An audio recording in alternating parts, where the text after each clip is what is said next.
यहाँ सबैजना जय मसीह। विगतको केही समयदेखि हामी बाइबल अध्ययनहरू गरिरहेका छौँ र तपाईहरूले मलाई मेरो फेसबुक पेज अनि युट्युब च्यानल त्यसै गरी टिकटकमा पनि तपाईँले यो भिडियोहरूलाई हेर्न सक्नुहुनेछ।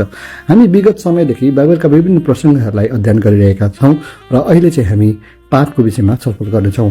हामीलाई बाइबल धर्मशास्त्रको उत्पत्ति भन्ने पुस्तकको 3 अध्यायमा हामीलाई बताइएको छ कि कसरी चाहिँ परमेश्वरले मानिस जातिको सृष्टि गर्नुभएको थियो अनि उहाँले मानिस जातिको सृष्टि गर्नुहुँदाखेरि मानिस जातिले लाई दिनुभएको एउटा आज्ञा जुन थियो कि तैँले यो बगैँचाको सबै फलहरू खान सक्छस् तर एउटा रुखको फल नखानु भनेर जुन आज्ञा दिनुभएको थियो, मानिसले त्यो आज्ञालाई उल्लङ्घन गरिसकेपछि नै संसारमा पाप आएको थियो।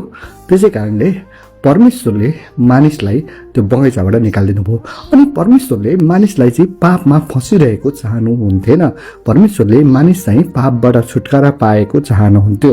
त्यसै कारणले परमेश्वरले लेवीको पुस्तकमा हेर्यौँ भने त्यहाँ चाहिँ बलिदानको प्रक्रियाहरू राखिदिनु भयो। तर त्यो बलिदान चाहिँ मानिसको पापलाई सधैँको लागि मेट्नको लागि असमर्थ थियो।